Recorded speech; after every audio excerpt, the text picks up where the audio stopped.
Pourquoi est-ce que tu t'attaches à des relations toxiques? La question à 1 million de dollars.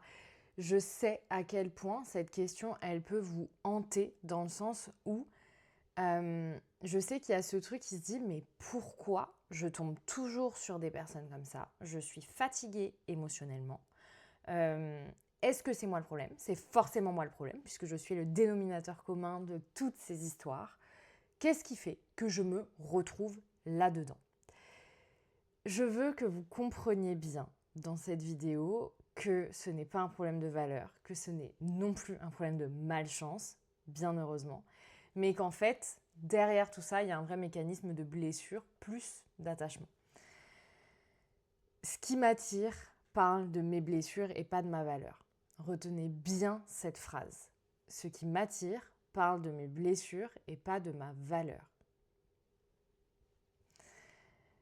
Si vous vous attachez à des relations toxiques, ce n'est pas parce que vous aimez souffrir, ce n'est pas parce que vous êtes faible, ce n'est pas parce que vous vous montrez trop vulnérable, c'est parce qu'il y a quelque chose dans votre système affectif. En tout cas, vous avez appris quelque chose et vous le répétez sans cesse. C'est ce qui se passe dans notre cerveau. Ni plus ni moins, il y a quelque chose que vous avez ancré au moment du traumatisme qui s'est installé dans votre cerveau. C'est ce qu'on appelle le soma. Je ne vais pas rentrer dans des détails physiques et physiologiques, je veux juste que vous compreniez que votre cerveau, quand il a vécu quelque chose une première fois et qu'il y a survécu, il pense que c'est la meilleure manière de le vivre. Puisqu'il y a survécu, il croit dur comme fer qu'on peut continuer à être dans ces schémas-là. Donc vous allez, que vous le vouliez ou non, être attiré par ça.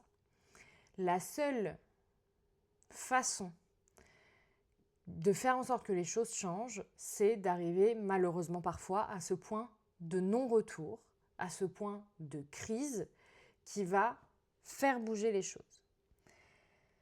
Il faut comprendre qu'il n'y a rien de rationnel là-dedans. L'attirance n'est pas rationnelle. On n'est pas que attiré par quelqu'un parce qu'on le trouve beau. L'attirance ne choisit pas ce qui est sain, elle choisit ce qui est familier, émotionnellement. Donc ce qui se passe, c'est quand vous rencontrez quelqu'un, il y a peut-être cette attirance physique, mais derrière ça, il y a comment je vais me sentir émotionnellement et ce qui est familier pour moi. Je sais que ça peut être terrifiant sur le moment, mais ce qui est important, c'est de comprendre qu'on peut se sortir de ça. Ce qui vous rassure dans ces moments-là n'est pas toujours ce qui vous fait du bien. On confond souvent ce qui est connu et ce qui est sécurisant. On est souvent là-dedans dans « si je connais, ça me sécurise ». Et donc, comme je vous le disais, c'est pour ça que vous y allez, c'est pour ça que vous foncez là-dedans. Et pourtant, il va falloir remettre de la sécurité et transformer le schéma.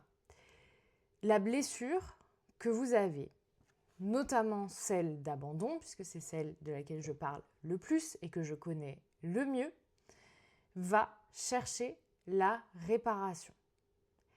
Ce qui se passe, je sais que c'est terrible, mais du coup, vous allez toujours rejouer les mêmes scènes, toujours rejouer les mêmes relations en espérant que la fin soit différente cette fois. C'est la raison pour laquelle vous rejouez tout le temps les mêmes choses. Une blessure émotionnelle qui n'est pas guérie cherche inconsciemment à être réparée de cette manière-là. On cherche à être enfin choisi, à être enfin reconnu, à être enfin aimé comme on aurait voulu l'être depuis toujours.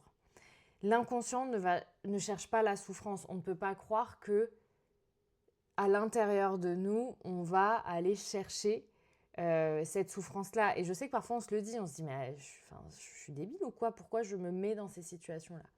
Il ne cherche pas la souffrance, il cherche la réparation. C'est là qu'il est très important de sortir de ce romantisme toxique-là. Une relation toxique est très souvent intense, mais l'intensité n'est pas une preuve d'amour. Ce qui vous active n'est pas forcément ce qui vous aime. La paix n'a jamais crié, n'a jamais fait de bruit.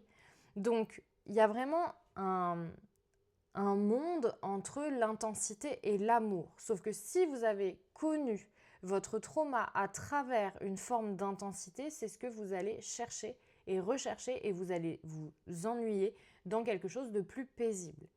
Donc, il n'y a pas de romantisme dans le toxique. Il n'y a aucun monde où on doit glamouriser le chaud-froid, où on a trop été bercé par ça dans les séries, dans les livres. Aujourd'hui, il y a quand même une mode du hate to lover, donc on se déteste et puis finalement on finit par s'aimer. Et en plus, ça crée cette intensité-là quand on lit, quand on regarde des séries. Il y a un truc de genre, oh, c'était l'amour impossible, et donc on adore ça. Mais que ça reste dans les séries et dans les livres. Parce que sinon, ça vous fait croire que c'est ça l'amour, alors que non. Et encore une fois, ça ne veut pas dire que dans une relation toxique, il n'y a pas d'amour. Mais la question, c'est comment vous avez envie d'être aimé et quel type de relation vous avez envie d'avoir. Ce qui se passe, c'est que vous prenez un rôle dans cette toxicité. Là, c'est dur parce que ça nous oblige à nous responsabiliser, mais de manière douce. C'est important de se dire, ok, et heureusement, quelque part, qu'on se responsabilise, parce que sinon, ça voudrait dire qu'on n'a pas les clés et qu'on n'a pas la main sur ce qui est en train de se passer pour nous. Dieu merci, nous avons la main, on va pouvoir faire bouger les choses. Donc déjà comprendre quel rôle j'instaure et je prends dans les relations que je vis. Et souvent, on se rend compte qu'on prend le rôle de celle qui comprend, de celle qui excuse, de celle qui espère, de celle qui tient le coup, de celle qui attend, de celle qui s'accommode, de celle qui veut bien comprendre la temporalité de l'autre. Mais à ce moment-là, vous êtes dans la, je vous le dis en mille, suradaptation. Et encore une fois, plus vous allez être dans ce schéma-là, plus vous allez vous éloigner de vous. Et en fait, je pense que c'est important de se dire, j'ai envie d'être dans la compréhension, j'ai envie d'être dans la compassion, j'ai envie de respecter aussi le temps et l'espace de l'autre. Mais, c'est important, puisque vous n'êtes pas seul dans vos relations, néanmoins, c'est jusqu'où c'est sain pour moi. À partir de quand je commence à sentir que le fait de comprendre, d'excuser, d'espérer, d'attendre, de tenir le coup, ça devient dur pour moi. Pas quand vous êtes au bout du bout. Quand ça commence à vous faire genre, oh, là ça commence à être difficile. C'est déjà là qu'on doit poser sa limite. Il est temps d'arrêter de payer sa dette. Je ne peux pas juste être celle qui a tous ces rôles-là.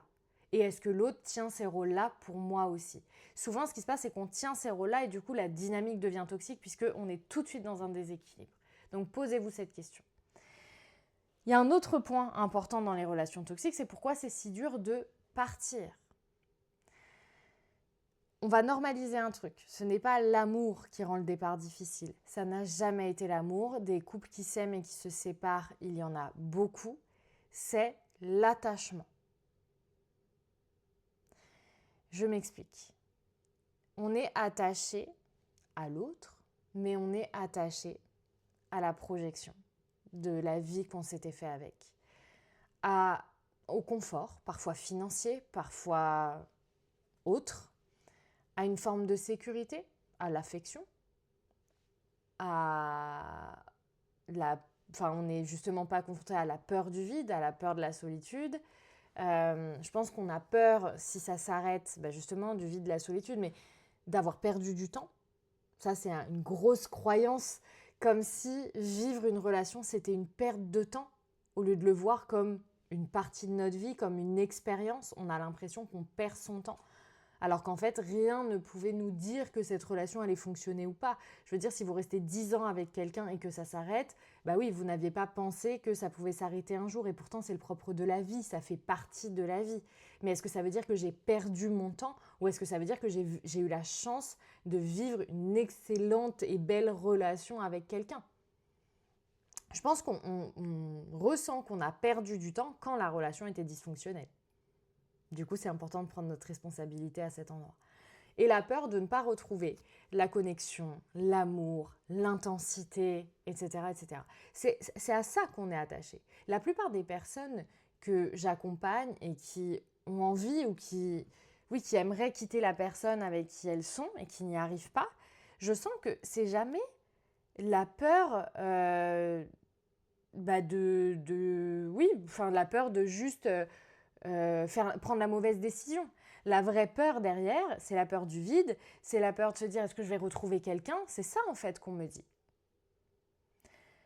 Mais on ne reste pas par amour dans ces moments-là, on reste par peur. Et est-ce qu'on a envie de rester par peur? Est-ce qu'on a envie que la personne en face, elle reste aussi par peur? Moi, je me dis ça parfois. Je me dis, si la personne ne m'aime plus ou ne se sent plus bien dans la relation, j'ai pas envie de la retenir. Pour mon propre bien-être, mais au fond, je sais que la personne n'a pas envie d'être là.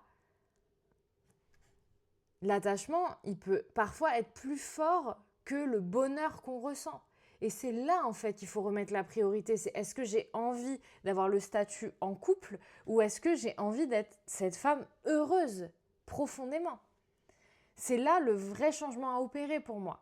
C'est que le travail, c'est jamais de ne plus aimer fort. C'est pas non plus de ne plus jamais vivre cette intensité. Je vous souhaite de vivre de l'intensité, mais différente. L'intensité, elle peut être dans les moments de rire, dans la complicité. Elle peut être dans les projets de vie. Elle peut être dans chaque étape de la relation. Ça peut être très intense en fait, quand l'amour, il est fort, quand l'amour, il est paisible. C'est ça qui rend la relation incroyable. Le travail, c'est juste de ne plus confondre l'activation de mes blessures et la connexion avec quelqu'un. C'est vraiment, je vous assure, ce qui va vous mettre en paix vaut 100 fois plus que quelque chose qui va vous exciter. Vraiment. C'est là que s'installe votre prise de responsabilité.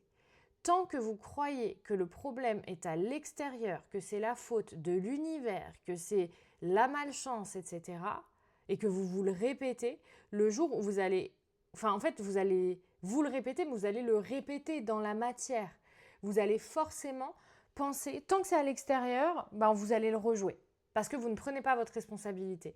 Le jour où vous comprenez ce que vous êtes en train de rejouer, vous allez pouvoir être plus vigilante, vous allez pouvoir vous connaître, vous comprendre, vous aimer et pouvoir changer les schémas. Vous allez reprendre votre pouvoir. Il faut vraiment se dire, je ne choisis plus ce qui me blesse, je choisis ce qui me respecte. C'est là que vous allez trouver toute la paix et la sérénité dont vous avez besoin.